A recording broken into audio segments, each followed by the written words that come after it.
Hello everyone, welcome back to the channel.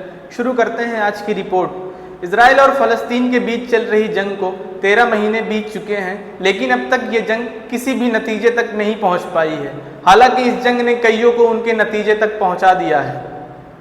दोनों देशों के बीच चल रही इस जंग ने पूरे विश्व के लोगों के दिलों पर एक गहरा प्रभाव डाला है और फ़लस्तीन में मरती माएँ और रोते बिलखते बच्चों की आवाज़ों ने कठोर दिल इंसान को भी मोम बना डाला है। और अब लोगों का बस यही मानना है या फिर उनकी यही डिमांड है कि इस जंग को किसी भी हालत में रोकने की ज़रूरत है। यूएस में राष्ट्रपति चुनाव हुआ और डोनाल्ड ट्रंप एक बार फिर से यूएस के राष्ट्रपति के रूप में चुने गए हैं। इस पूरे चुनाव के दौरान ये जंग एक बहुत बड़ा फैक्टर साबित हुई है, क्योंकि यूएस के प्रेसिडेंट डोनाल्ड ट्रंप ने इस जंग का सहारा लेते हुए एक बार फिर से खुद को यूएस के प्रेसिडेंट की कुर्सी तक पहुंचा डाला है। क्या है पूरा मामला और कैसे मुस्लिम वोटों के बदौलत डोनाल्ड ट्रंप एक बार फिर से अमेरिका के राष्ट्रपति चुने गए हैं और डोनाल्ड ट्रंप की किन बातों ने अमेरिका के मुस्लिम लोगों को एक तरफा समर्थन करने पर मजबूर कर डाला, जानेंगे आज की इस वीडियो में सब कुछ। तो चलिए वीडियो को शुरू करते हैं। यूएस में प्रेसिडेंशियल इलेक्शन हुआ और डोनाल्ड ट्रंप एक बार फिर से अमेरिका के राष्ट्रपति के रूप में चुने गए हैं। इससे पहले जो बाइडेन ने अमेरिका के राष्ट्रपति के रूप में कार्यकाल को पूरा किया है। जो बाइडेन के पूरे कार्यकाल में अमेरिकी नागरिक उनकी नीतियों से काफी परेशान थे और अमेरिका के मुस्लिम नागरिकों ने तो उनकी इस नीति का काफी बड़े लेवल पर विरोध प्रदर्शन भी किया था, जो वो लगातार इजराइल को मुफ्त में हथियार भेजते आ रहे थे।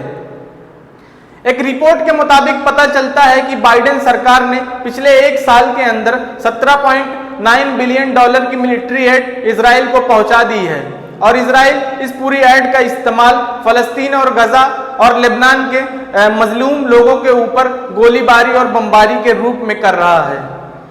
बाइडेन की इस नीति से अमेरिका के मुस्लिम नागरिक काफी नाखुश थे और उन्होंने उनकी इस नीति के खिलाफ एक बहुत बड़ा विरोध प्रदर्शन किया था और मौके की नजाकत को देखते हुए डोनाल्ड ट्रंप ने इस पूरे मामले को अपने चुनावी एजेंडे में शामिल कर लिया और उन्होंने कहा कि अगर वो राष्ट्रपति बनते हैं तो गाजा में चल रहे युद्ध को रोक देंगे। उन्होंने बाकायदा चुनावी रैली में भी इस बात की घोषणा कर दी।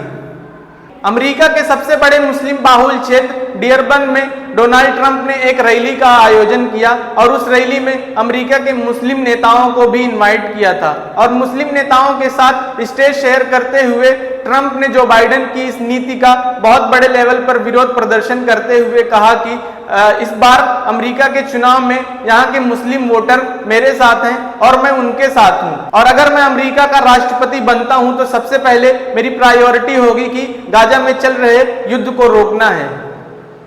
ट्रंप के इस बयान के बाद डियरबन के मुस्लिम वोटर और मुस्लिम नेताओं ने इस बात का फैसला किया कि इस बार पूरे चुनाव में वो ट्रंप का साथ देंगे और नतीजा ये हुआ कि डियरबन से डोनाल्ड ट्रंप एक तरफा जीत हासिल करते हुए यूएस के प्रेसिडेंट चुने गए। ये वही डियरबन शहर है जहां से पिछली बार इलेक्शन में डोनाल्ड ट्रंप को करारी शिकस्त झेलनी पड़ी थी।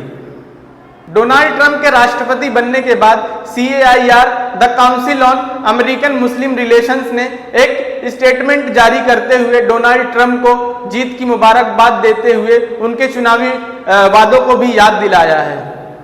CAIR के नेशनल एग्जीक्यूटिव नावेद आवाद ने एक स्टेटमेंट जारी करते हुए ये कहा कि अमेरिका के नए राष्ट्रपति डोनाल्ड ट्रंप को ये बात जानने की ज़रूरत है कि उनका समर्थन करने वाले अधिकांश अमेरिकी नागरिक, जिसमें मुसलमान भी शामिल हैं, वो अपने देश के अंदर किसी भी तरह की अधिक कट्टरता को नहीं देखना चाहते और साथ ही बाहर देशों में चल रहे युद्ध को भी जल्द खत्म करना या फिर खत्म होते देखना चाह रहे हैं। नावेद आवाद ने इस स्टेटमेंट के जरिए अमेरिकी राष्ट्रपति डोनाल्ड ट्रंप से ये बात भी कहने की कोशिश की है कि जिस मकसद के तहत अमेरिकी मुसलमानों ने उन्हें वोट किया है उस मकसद को जल्द से जल्द पूरा करने की जरूरत है। अब देखना यह है कि किस हद तक अमेरिका के राष्ट्रपति डोनाल्ड ट्रंप अपने वादों को पूरा करते हैं और वो गाजा में चल रहे युद्ध को कब रोकते हैं। इस पूरे मामले पर आप क्या सोचते हैं? क्या डोनाल्ड ट्रंप गाजा में चल रहे युद्ध को रोकेंगे या नहीं? कमेंट बॉक्स में अपनी राय को जरूर शेयर करें। आज की रिपोर्ट में इतना ही, मिलते हैं अगली नेक्स्ट रिपोर्ट में। वीडियो अच्छी लगी हो तो लाइक करना, चैनल को सब्सक्राइब करना। Thank you so much.